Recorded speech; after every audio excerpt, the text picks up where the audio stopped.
Orleans. We are Radio Null HIV with programming. That's right, programming dedicated to human rights and social justice. WHIVFM.org. We honor independent voices. We are not a radio station with a mission. No, we are a mission with a radio station. And that, my friends, is to end all wars and also to educate you as mostly bestly that we can on all things COVID. Welcome to COVID Noise Filter. My name is Dr. Mark Allen Dery. Sitting across the digital divide is my friend and yours. Say hello, Doc Griggs. Hello, Doc Griggs. How are you, my brother? I'm good. I'm mostly bestly good. Yeah. You're mostly good. Your volume's a little low. I'm trying to see how I can turn it up. Yeah, I'm trying to see how we can get you turned up as well. Mostly bestly good. There we go. You sound a little better. There you go. Doc Griggs, how are you? I'm good. I think gotten to the point where I don't know what time it is or what day it is anymore. Like things are busy like that again. Oh yeah? Yeah, it is. Any stories from the community to share with us? No, not really. Just that we've done today with the Louisiana's AARP. I did a telephone town hall this morning. We answered questions from all over the state regarding COVID-19. I will say this: there's still a lot of people. I'm sorry, Elizabeth.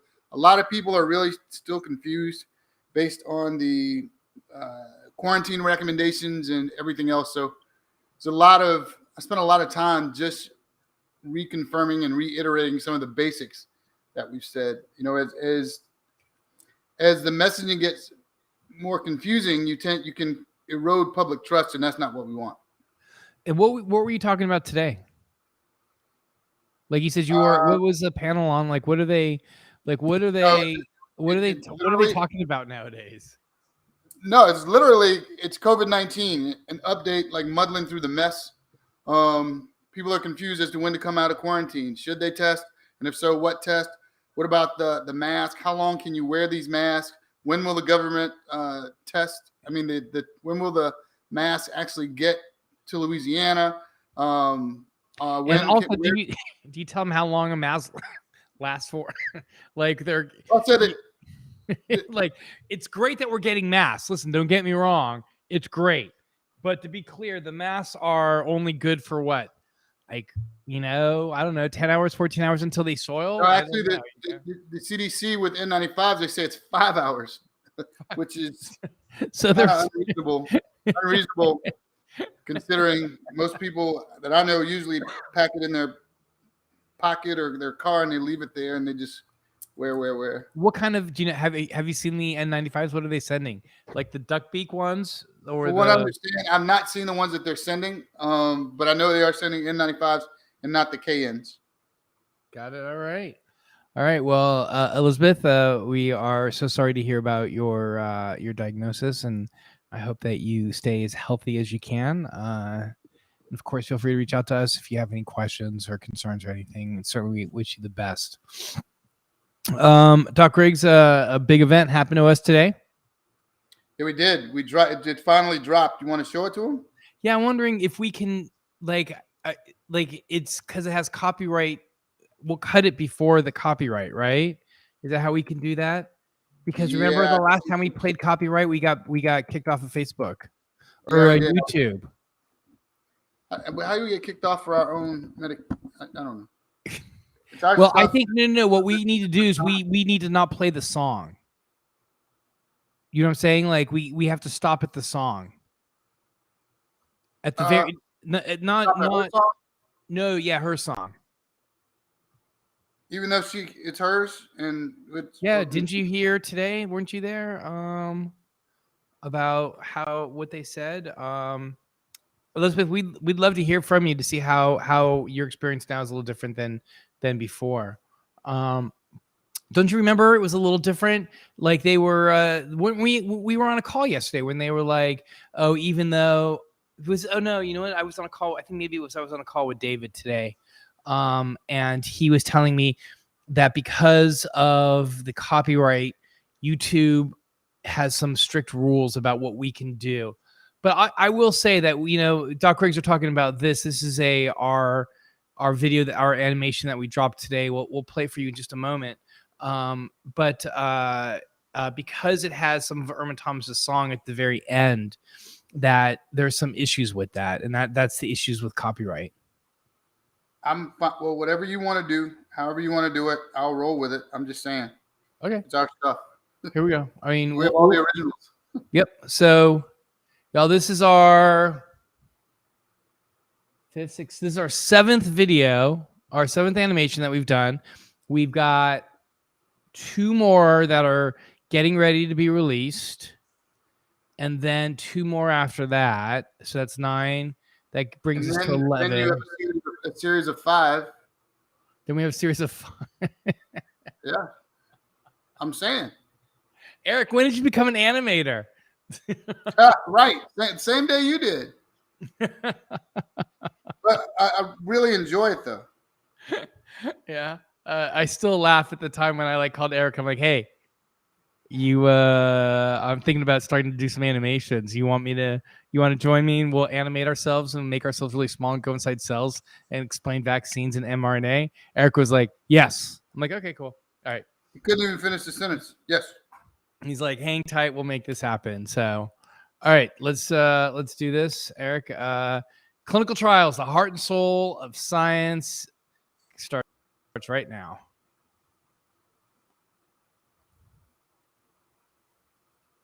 There's supposed to be some audio. Oh, do you have to turn on the sound to share your screen? Yeah.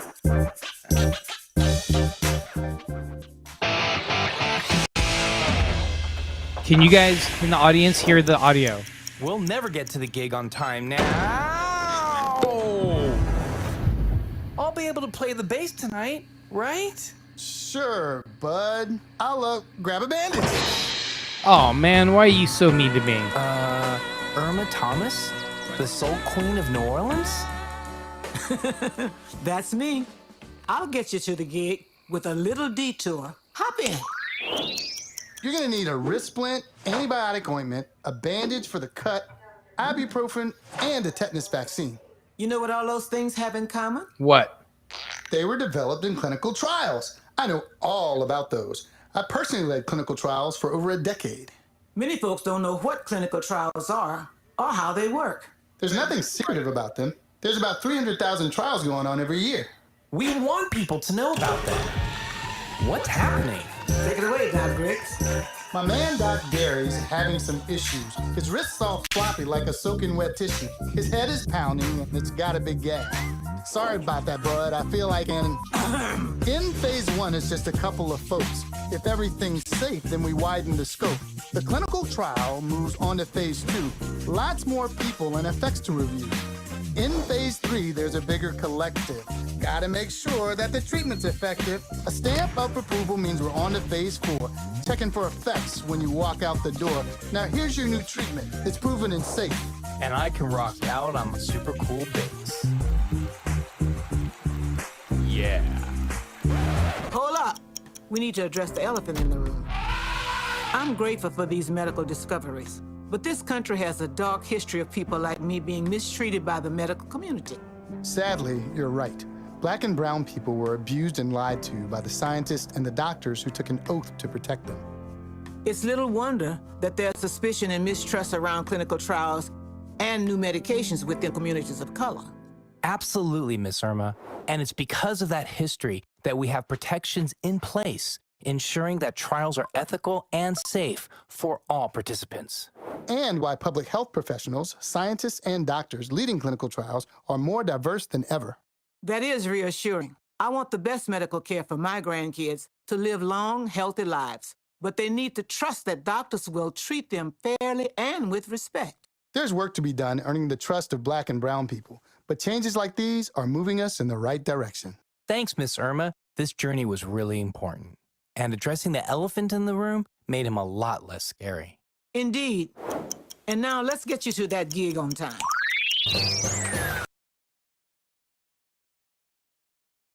We had to cut it there because that's where Miss Irma starts to sing her song, but I'm going to mute. Whoops. I'm going to mute so you guys could just see the rest of the animation, how it goes down. Sign up for clinical trials. This was a great animation to make. Thank you to Lucille, and then obviously the NIH, the National Institutes for Health. It's just remarkable. So, and then of course, as always, the incomparable Fable Vision, who are amazing. So, anyway, Eric, thoughts? We can't hear you.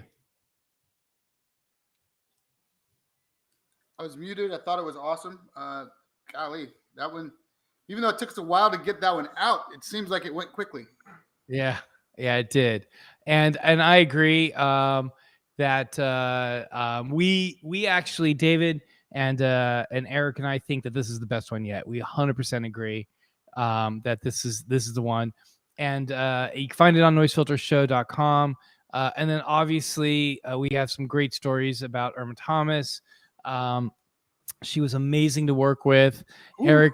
Eric Griggs did that rap in 2 takes. We used the second take, and did it with Irma Thomas literally sitting less than a foot, literally inches away from him, just like arms folded, like, all right, go ahead. You're going to sing. Let's hear you sing. And Eric just like had one of those moments where he just like, because I saw it was just like, I'm going to get up there. I'm going to hit a home run. Like no fear, no anxiety, no nothing. He did the first take and it was good. But then I was like, do it again. And then he just like closed his eyes and did the second take. Knocked it out of the park. I almost dropped an F-bomb. Knocked it out of the park. It was that. Yeah, the rap. And in fact, that whole that video started with the idea of doing a rap in the middle of the video. That was how David and I wrote the script. We initially were like, let's we were like, we needed to figure out where we were going to start. So I was like, well, let's do a rap and we'll have Eric do a song explaining clinical trials. Y'all, as you guys know, Eric did 10 years of clinical trials. I mean, he's an amazing, obviously has an amazing history, but, has an amazing work history, including 10 years of directing clinical trials. So we were like, of course, Eric, we'll do it. We're going to sing it. And then we worked backwards. Well, why are we there? Well, then I must have hurt my wrist. Well, how did I hurt my wrist? Well, Eric just beats up on me on a regular basis. No, folks. I beat up on the bad jokes and the horrible puns and throwing my own. No. No, but I think the second thing that was really important was that we really, really, really wanted to focus on the structural discrimination in medicine element, and I think that was the part that we hit really well. So, Eric, what are your thoughts on that? No, I was really, really, I can't explain how pleased I was with the entire thing. Working with Miss Irma Thomas was phenomenal. She gave me the type of ancestral pressure. I just felt like my grandmother sitting in her room with her arms folded, like, now you better not embarrass me. Do this. Let's sing this. She totally did, man. She totally did. I'm really, I've gotten really positive feedback. People seem to appreciate the fact that we said we don't like elephants in rooms.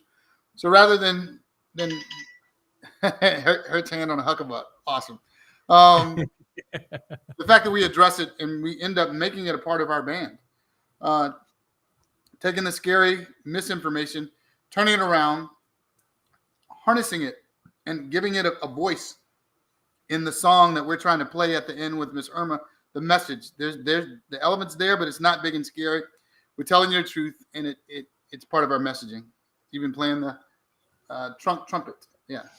Right, you were playing violin. I was playing violin, but the elephant was playing its trumpet. It was trumpeting its trunk. Was it? Yeah. I have not seen that. What kind of did you have people watch it today? What kind of feedback did you get? I've been getting really positive feedback. They like the fact that we addressed the.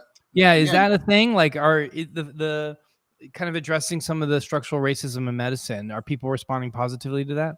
Very much so. So I've heard so far. I mean, I've gotten specific compliments about that. I mean, we're not shying away from it.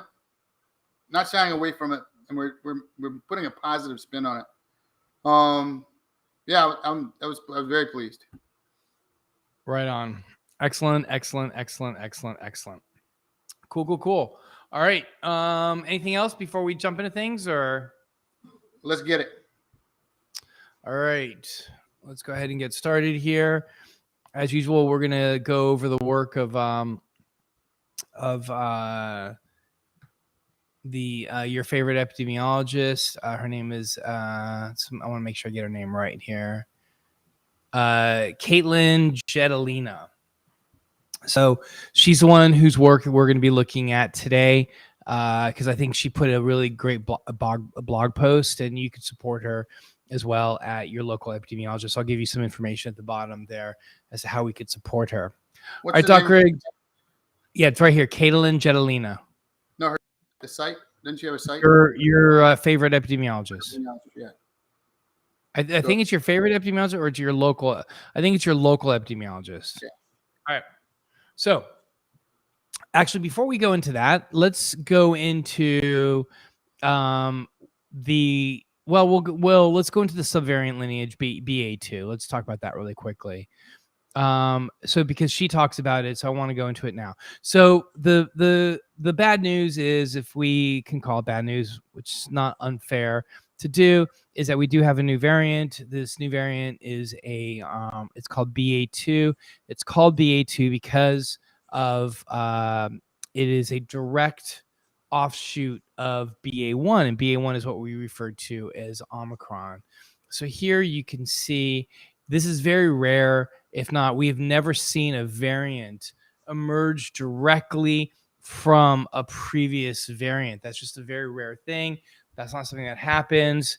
It certainly does not happen in the setting of what we've seen with COVID. Because although we would say, and we think to ourselves, well, yes, of course, there was the first the strain that emerged out of Wuhan, and then there's the strain that was alpha after that, and then beta, and then all the way down the line, gamma, delta, lambda, mu. The thing is, though, is that those variants are not offshoots off of one another. To us, they're temporarily related because that's how they come to our collective consciousness. But in terms of virology and what is called phylogenetic or phylogeny or phylogenetic trees, which is the study of one organism that's related to the other through those so-called phylogenetic trees, I'll show you in a second. This is the first virus that we've ever seen that was actually related to the previous variants, BA2. Now, the thing about the BA2 is that, Eric, do you have anything to say about any of this so far? I don't want to filibuster. No. We went over this earlier. This is the first time. It's really interesting. It's the first time, folks, this whole linear relationship that we thought existed, like people mistakenly thought Omicron came directly from Delta. It did not. Lineage is further back to a variant or strain you never heard of because it wasn't of consequence. But in 2020, or actually we weren't even stratifying variants. We were just back in 2020. We were worried about COVID itself. Like there was one variant at the time, the wild type. Right. Absolutely. So when we think about kind of where we're at, what we see here clearly is a direct lineage. Now, the thing about it is that this variant has something like 80 something plus mutations on it, whereas the BA ridiculous, right? 87 mutations. The BA1 has about 60 mutations.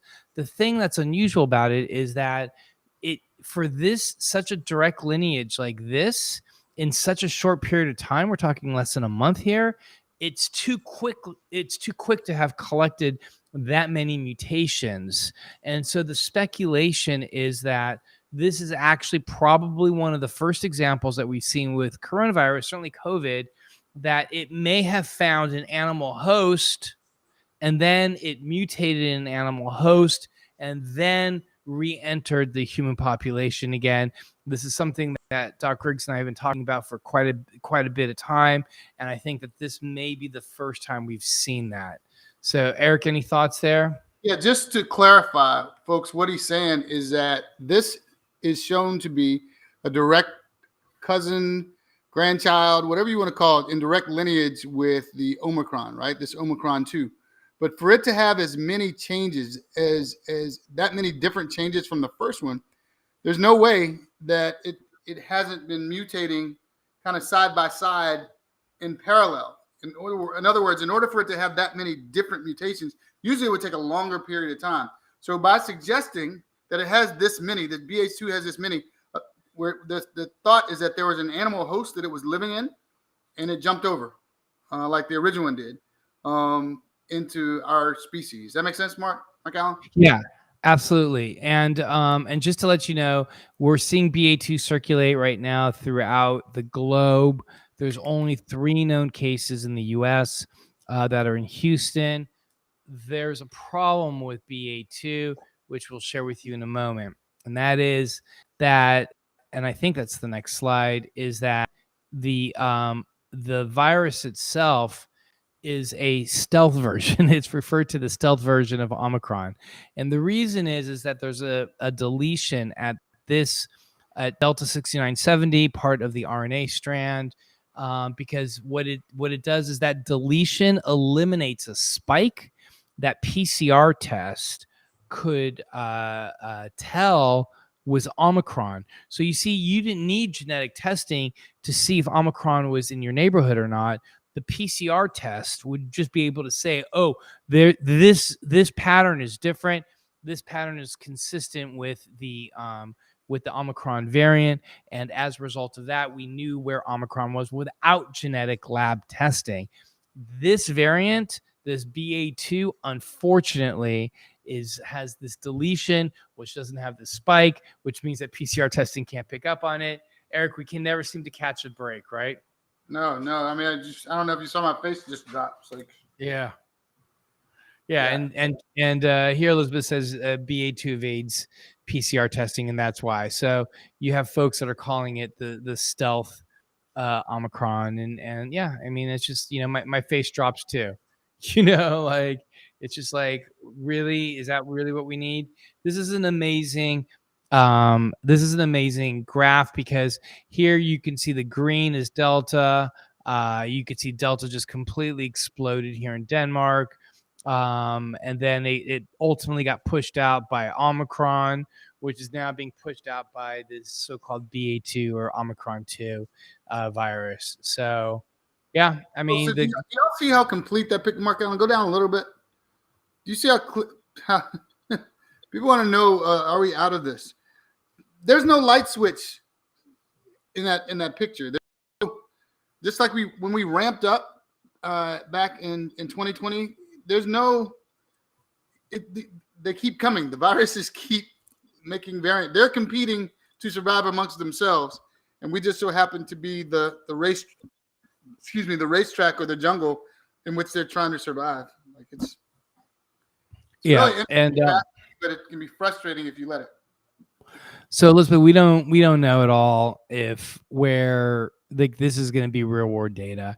I anticipate that people who got Omicron are going to probably be protected from the BA2 variant, but again, we never know that.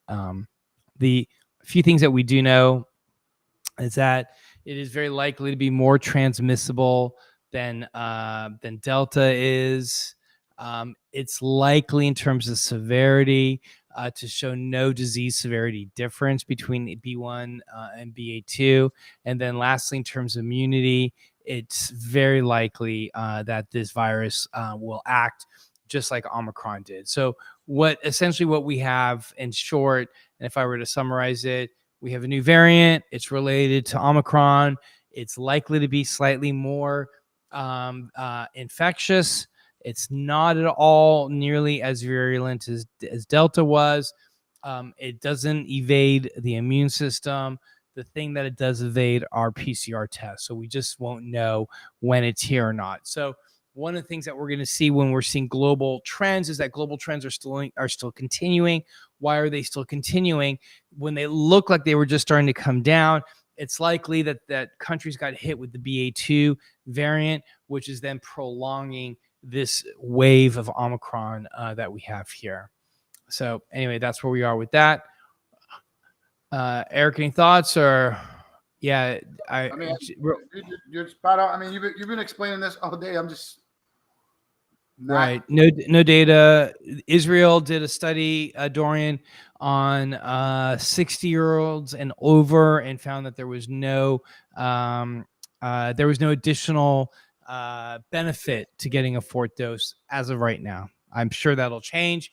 And yesterday, Eric, did you read the message that they were, or did you read the article that they were both Moderna and Pfizer are coming up with specific vaccines for Omicron? Yeah, I did read that. Should I reserve my comments or No. Let's go. by the time they come out, are we going to be past? Is the first wave going to be over? I'm sure they'll be useful moving forward if they have the. Well, they don't need to study them. They can just release them. Got it. What was that mischievous laugh for? Yeah, right. They can just release them. Yeah, they have to go before they get released. They have to go through the entire process of the with the FDA and the But it'll be this ride is definitely getting interesting. I'll say that. Yep, absolutely. So Fetty says from the New York Times, December 5th, 2021, in South Africa, one person living with HIV had COVID for a very, very long time. So I would imagine that they probably had very advanced HIV, probably not on medications, meaning they were significantly immunosuppressed.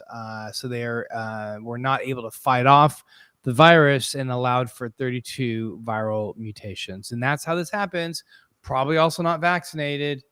So we'll talk about that in a moment because vaccinations is super important. As everybody who's watching the show understands. So how do we end this? How will an end come about? How do we prepare for an end? What do we do? So that's what this is. So is this an end? In order to know how this will end, we need to look at other epidemics. Remember that all pandemics do end, but how they end look and feel differently. So let's look at how pandemics end into categories. First category is some pandemics end just by fading away. So the SARS-CoV-1, the so-called SARS, which started in the early 2000s in Asia, lasted about a year and a half, and it just kind of faded away. We were, one of the reasons why it was able to fade away is that there was really excellent public health understanding, especially in Asia. And also, one of the telltale signs of having SARS was that when you had a fever, you were infectious. So at no part was there asymptomatic cases, which allowed you to transmit the virus. And so if you were infectious, if you were febrile or with fever, you were going to transmit virus. So that allowed public health professionals to keep people indoors and write policy that really made sense. So, Eric, just go ahead and just kind of like jump in, and if you got anything that makes sense as to why at the very beginning of this, folks. I don't remember if y'all remember, but I remember asking Mark Allen, like, what do we need? Like, what do we need to do? What's our best defense? And you said a thermometer at the very beginning of this. Dry cough fever. We were walking out of the station the day before, the Tuesday before the shutdown. Right. Used like a thermometer. Yeah, thermometers. And I remember you being like, okay, thermometer it is. In those days, we still had fevers. Yeah. All right. Wait a second. Hold on. Something's not right. Wait a second. Oh, wait a second. Something's not right. Yeah. Okay. We're right. So how else did we end pandemics? Well, we vaccinated our way out of them, right? So we know that we were able to eradicate a virus. It's amazing. We were able to eradicate the smallpox virus. And the reason why we were able to eradicate a smallpox virus is for many reasons. And it's such an important and such a cool story. And I think that it's worth us sharing. One is that these HIV, influenza, COVID, these are all mRNA viruses, which basically mean that they mutate very rapidly. We're seeing that now, of course, with the COVID, right? You guys are seeing that. Why do we not have a vaccine for HIV? It's because it's an RNA vaccine. There's no proofreading mechanism that is part of the process for when the virus goes and replicates. So every time it replicates, there's errors built into that replication.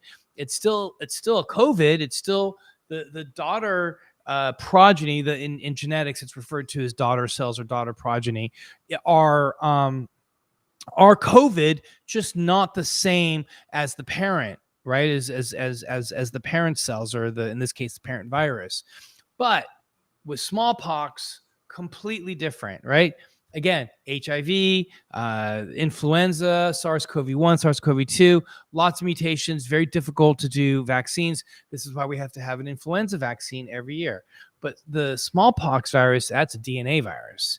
A DNA, when it replicates, very stable. Proofreading mechanisms, we are DNA organisms. And when we replicate, there's very little, or the better word to use there is reproduce. When we reproduce, we're not born with eyeballs out of our head or an extra arm sticking off of our shoulder, right? Those would be the sort of errors that get proofread through what are called DNA polymerases. And these are enzymes that are specific to help make sure that when reproduction occurs, as most accurate a reproductive process happens. Well, that doesn't happen with mRNA viruses. It does with smallpox. It did with smallpox. And also, so when they were able to dig up like smallpox in, so do you know where smallpox originated, Eric? I told you the story before, didn't I? Yeah, but tell it again. Do you remember what dynasty it originated with? I don't remember the dynasty, but I like the smallpox stories. The Egyptian dynasty. Keep going. So they were able to find. So do you know where makeup developed? It was in Egypt. Why did makeup? To cover up the pox. To cover up the pox mark. So I remember. I just told a story. It's a cool story. Yeah, man, we need to make an animation about this. So smallpox originated out of the Egyptian dynasty, and it created these pox marks on people's faces. So makeup originated. They look like little cavities, like it's like someone took a little scoop. Thank you. Right. They look like little cavities, and of course, so they would use makeup. So the whole invention of makeup. Thank you, Dorian. That's a great comment. Ooh, absolutely. I couldn't have said that. Couldn't have said it better myself. See the animated. Yeah. So when they dig up every once in a while, when they are able to dig up these so-called mummies, right? These were usually royalty that were embalmed and kept for thousands of years, right? Now, of course, when we see them 5,000 years later, they are in relatively decent condition, given the fact that they're 5,000 years old, and under any other condition, they would have been dust, thousands of years ago. But they're able to find pieces of the virus. They're able to go into the pox, and they're able to pull out smallpox virus. And what they are finding is the virus was pretty much unchanged from the days of the Pharaoh to the days of us now. And that was how we were able to have a vaccine for smallpox. Number one, because it's an unchanged virus. Number two, and most importantly, it did not have an animal reservoir, so it never hid in animals, right? But we were able to vaccinate our way out of that, and so that's the smallpox story. You'll get your credit, Dorian. Don't worry. If we make that into an animation, the credit will be all yours. I promise you. So, so one way that we get ourselves out of here is going to vaccinate our way out of here. We did it with smallpox. We were in the process of doing it with polio. I think that there's still time for us to do it with polio. But I love this picture of people getting inoculated for smallpox. It looks like they're in a school or something. Eric, imagine just being able to go to a school and without any parents' permission or anything, that you vaccinate kids that age. Yeah, but I remember the stories though. Like I didn't make the cut in my family, but everyone in my family that's older than I am got that. That was their experience. Like it wasn't a right. Right. And do you know how the smallpox? Do you know how the smallpox? Do you know how it's given? Painfully. You see why she's crying? She's crying because you've seen the circles around people's arms, right? I didn't make the cut. I was shy just a year or two. They stopped giving it like 1960. If you were born after 66 or 67, they stopped Yep. giving the smallpox because it was not likely. The last case of smallpox was in like Somalia in 1977 or something. So they did not, there's no way that at like age, 4, you're going to, I mean, maybe you are going to Africa, but you're not traveling there as a tourist. So they were able to not vaccinate younger people. But the way they do it is they stick it in your arm, and then they make these little pucks in your arms, and they do it. It was a little prong.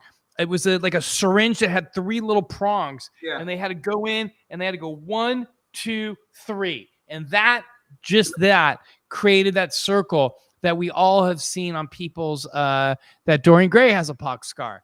Yeah. That we've seen a lot of times. So anyway, how do we get ourselves out? We vaccinate our way out. And then lastly, we endemic our way out. And by endemic, this is showing, this is the Red Cross ambulance station. I just love these early pictures. They're so fascinating, right? Woo. They're so fascinating. I mean, we don't know. I'm assuming this person's alive. I don't know that they're. I would imagine if the person was passed, they probably either one wouldn't have taken a picture or two I don't shown know. the Times were face. different back then, dude. They were taking pictures of everything. Yeah, fair enough. So what does it mean to have endemic? That essentially means that the virus slowly just slowly ingratiates itself into the general society, such that it's not as virulent or deadly as its predecessors were. And we see that with influenza. We still are living with within a influenza pandemic era, even though we are obviously a century plus away from 1918. We still live in the tall shadow of 1918 influenza because H1N1 still circulates. Obviously, this is a variant of H1N1, and also which was the influenza strain that killed all those people back then in 1918 and 1919. But more importantly, it's also in our vaccine as well. So I like what she says here. She says there's misconception about what endemic means, making it misused word. Just because endemic contains end, it does not mean end. Yeah. I never saw that before. Endemic. I think that's great. Did you ever see that? I never saw that. Endemic. Nope. I had not seen that as well. But I like this. Endemic means steady state, static, no huge wave, no statewide crisis, no call from help from physicians on the front line. And here she quotes Dr. Ares Katazurikas, an evolutionary virologist, which would have been a job I would have loved to do. A disease can be endemic and both widespread and deadly. Malaria killed more than 600,000 people in 2020. Think about that. Malaria killed 600,000 people in 2020. That's insane. In 2020, think about like maybe 200,000 people died of coronavirus and our hair was on fire. 600,000 people in 2020. 10 million people fell ill with tuberculosis that same year. 1.5 million died. Endemic certainly does not mean that evolution has somehow tamed a pathogen so that life simply returns to normal, nor does it suggest guaranteed stability. There can still be disruptive waves from endemic infections as seen with the U.S. measles outbreak in 2019. So I think these are some wise thoughts here. We're not in an endemic state now. We are still experiencing statewide and nationwide swings. The virus transmission is not stable. Our hospitals are overwhelmed. We're seeing disruptions in almost every part of society. But when we do reach an endemic state, there will be no declaration. There will be no game over. What was it that Bush did? What was when he landed on the? What did he put on the thing? I forget. What did he put? Eric, do you remember? No, I don't. I'm not. Got it. All right. Anyway, it was like victory. It was whatever. Anyway, there will be no game over on the front line. It'll happen slowly. We won't even know it happened until it passed. So we're going to the next question. Omicron infection will help, but we don't know for how long. Listen to this, Eric. By the end of February, Omicron will have infected up to 46% of Americans. Can you believe that? So this level of immunity combined with vaccinations will help build up the immunity wall while infection or vaccine-acquired immunity is imperfect, it does help protect against severe disease. So that's another really good point. We're going to get so many people that are going to be immune, have some level of immunity, either as a result of vaccine or from so-called natural immunity, because it's going to pick off a lot of unvaccinated people. So all of those people who are unvaccinated are now going to have some form of COVID, what's what I'm looking for, a protection from immunity, leading to some weird sort of like herd immunity process. Well, I want to say something about that. It's a portion of herd immunity, but it's herd immunity in its truest sense to the variant that's active at that time. I don't want people to be misled to think, well, I got it, I'm good, I can move forward, I don't need anything. You're more protected. Your immune system is more heightened awareness to potentially protect you from what might come down the line and to keep you from being hospitalized or potentially keep you from dying. But it does not mean that, listen, I caught COVID twice. I've got the vaccine. I got the booster. I don't need to do anything for life. I'm good. This virus, as you can see, is changing. So the defense mechanisms for the next variant might not be the same. It might not be anything we've seen before. So you can't get comfortable or lax in doing what we know works, which we call NPIs, non-pharmacologic interventions. So wearing your mask, social distancing, washing your hands. When I say social distancing, staying away from clouds and ventilation. So understand that, though, Mark Allen, maybe it's a good time to review how getting vaccinated, even with the flu shot, helps your immune system and protects your heart and blah, blah, blah. All that stuff we talked about at the very beginning 2 years ago. Right. Just real quick, Eric brings up a very good point. Listen, anytime you get an infection of any sort or another, there is, and we've seen this with influenza. We are seeing it with long COVID now with COVID, but anytime there is a massive inflammatory response like you get with influenza, like we saw with Ebola, you do become what is referred to as prothrombogenic, which is a fancy word saying that you could easily get clots. And so people who have vaccines for influenza, like people who are over 65, who have influenza vaccines, are protected for several years against against strokes and heart attacks, compared to their counterpart peers who are unvaccinated for influenza, because they presumably go on to get flu and then maybe 8 months later have a stroke. What is that stroke from? That stroke is a clot that developed as a result of their prothrombogenic state. Mignon says, what about those who've been infected, having future health issues due to being infected? Is there still a concern? Absolutely. 100%, 100%, 100%. I haven't seen anything. I haven't been following that literature quite yet. I'm still following kind of very cutting edge, what is COVID doing today kind of literature, but I am keeping my eye open for it. And I do anticipate we'll be seeing something along those lines here very soon. I can't really answer it 100%. So just so that we kind of end on time, viruses will mutate, but we don't know how. Remember, the SARS-CoV-2 is mutating every 2 weeks. The virus will continue to mutate. Unfortunately, viruses don't change to become less severe. 100% I disagree with that. Viruses do change to become less severe, so I disagree with her there. It goes one way or the other. I wouldn't have used such a definitive statement here. It's true Omicron is less severe than Delta, and it's obviously an attractive scenario if this virus continues to mutate less and is less severe. So that's hopefully the direction that we're going in, and Eric refers to it as the virus would you say it did its homework? How do you refer to it? The virus understood the assignment. Understood the assignment that it can become more infectious, but Yep. less severe, right? Yep. All right. So one of the things that we need to do is that we need a global response, because if the pandemic taught us anything, it's that the globe is connected, right? And look at where South Africa, Omicron emerged, UK Alpha, Columbia Mu, the United States Iota. Have we even talked about this? Rarely, right? China, of course, the wild type variant emerged out of there. So what we need to do is we need to get vaccines to people. Unfortunately, just yesterday, I think at least I became aware of it. I don't know if it was announced yesterday or not, but COVAX is now broke. They have no more money. I So almost COVAX. I'm so glad I did not respond with a knee-jerk response. If you could have heard what I said in my ear. Are you kidding? Yeah, you would have paid for your FCC fine there. Yeah, I had to do it. Are you kidding? Seriously? COVAX is broke. Yeah, that was supposed to be the way that the globe was going to be vaccinated, and it was WHO as well with some other partners. Unfortunately, they just ran out of money. We need to invest and create different types of vaccines. Eric, look at this.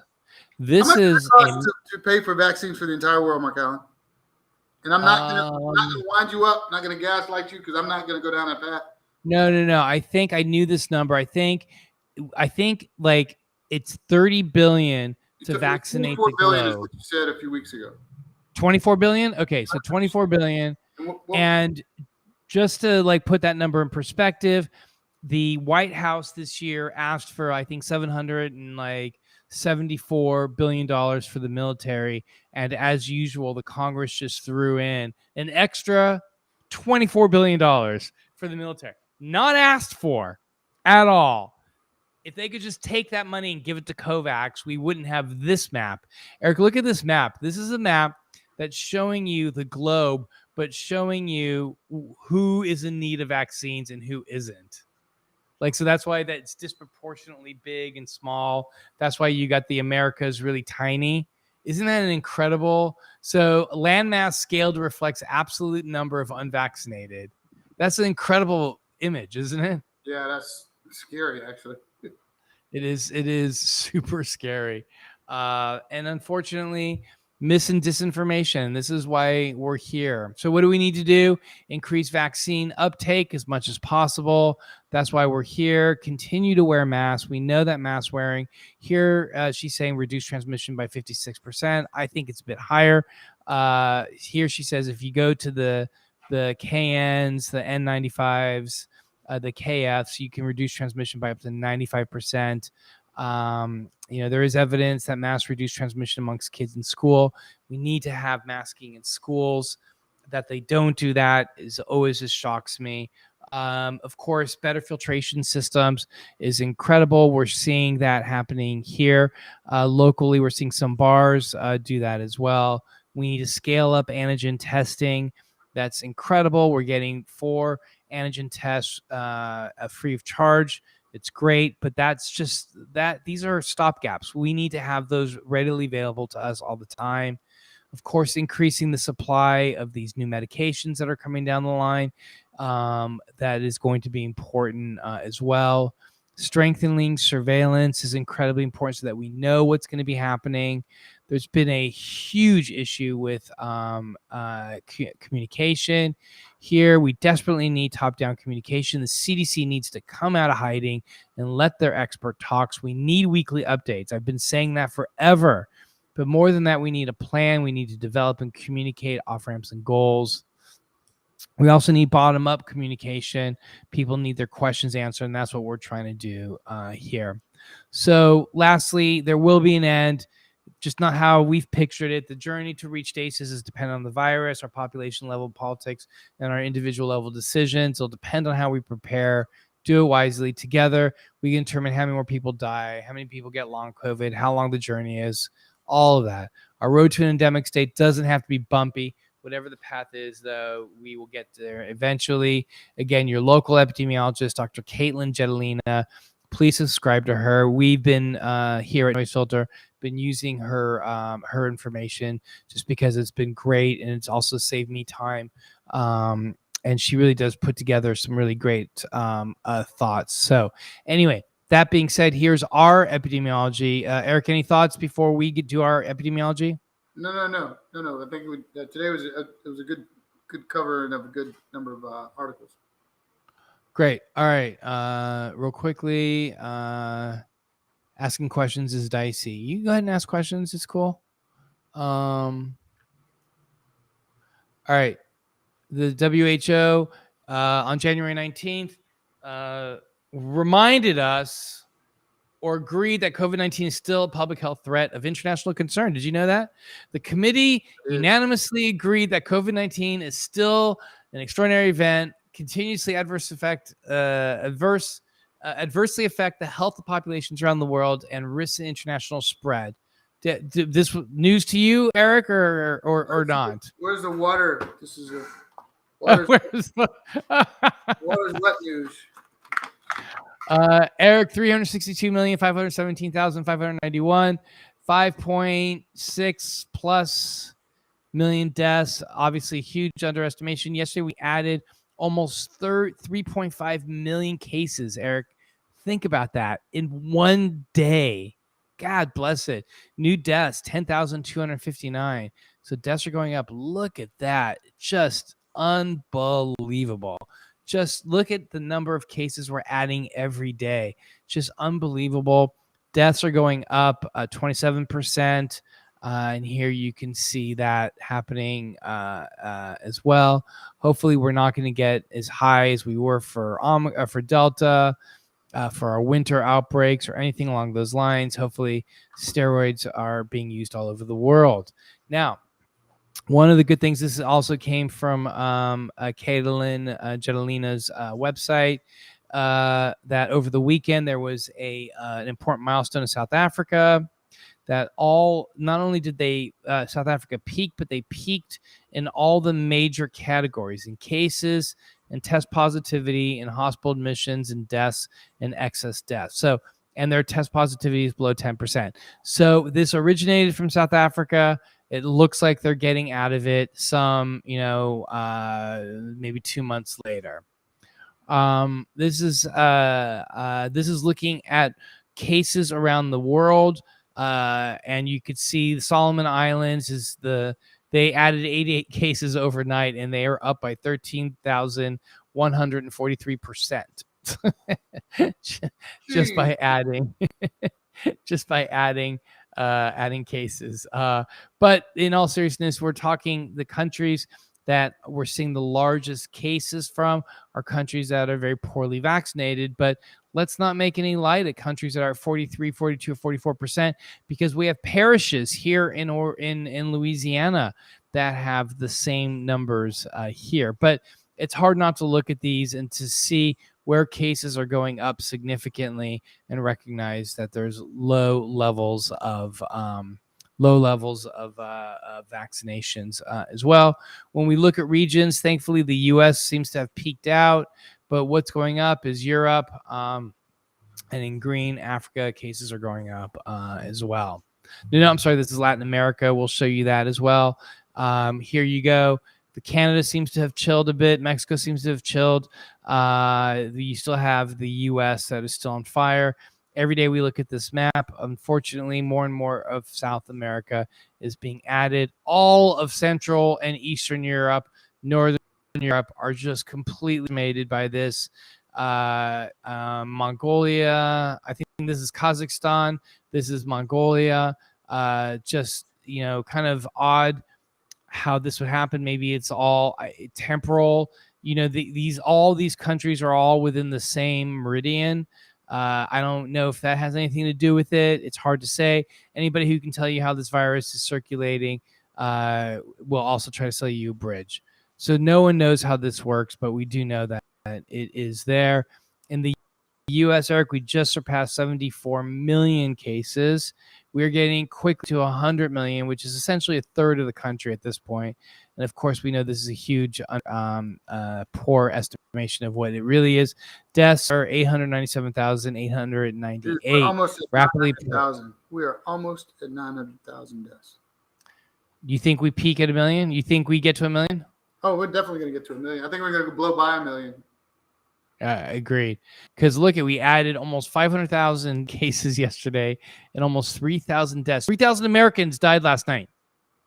Think about it. 500,000 cases. And that's a peak. We've peaked out. Yeah. So the thing is, that's what I keep trying to say. A lot of people don't understand the fact that when we say that we peaked out, every number that you go through on the way up, you have to go through on the way down. Every single number. So it's a 100%. fun ride either way. 100%. So we could see that in the U.S., tests have spiked, hospitalizations have spiked, and deaths are unfortunately going up. Deaths are going up 35%. We're seeing reports of, we're only at 63% fully vaccinated, 12 and up 72%. Deaths are continuing to increase. Hospitalizations appear to reach a national peak. The northeastern states are starting to chill a little bit, with many people testing themselves at home and other infections going undetected. Reported cases are an undercount of actual infections. Now those infections at home, Mark Allen, look, I know a lot of people that didn't report their positives to the state. Right, they didn't call LDH, right? Exactly. So how often do you think that's happening? You talk about gross underestimation. I always just figured that epidemiologists have like an error that they are accounting for some error. Some standard deviation from the mean, the Z-score. Something. They've got to account for something. So Eric, just this past Friday, we had the 10th largest day of deaths since the pandemic started.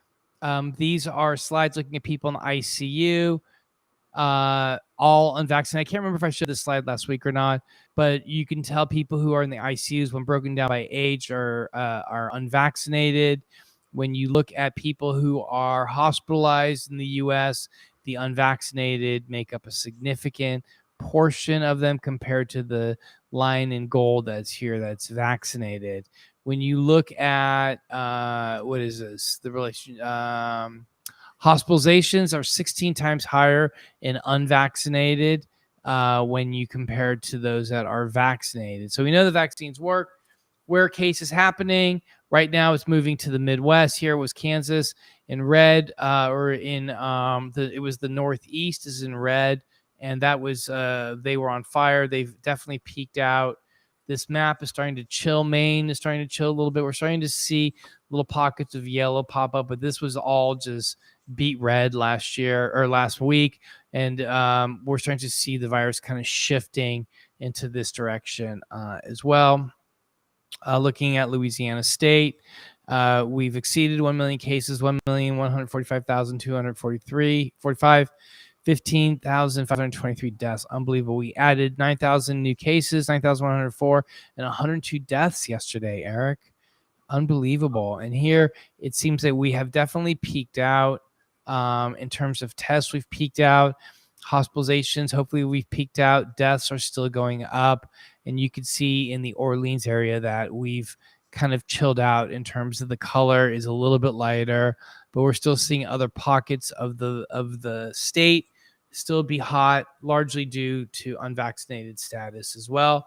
And our last two slides showing last week, January 24th versus, or a couple days ago, January 24th versus the 26th. We keep coming down in terms of daily new cases. Infection rate is coming down. Test positivity and the vaccination rates are pretty much unchanged. In terms of Orleans Parish, again, we're coming down as well.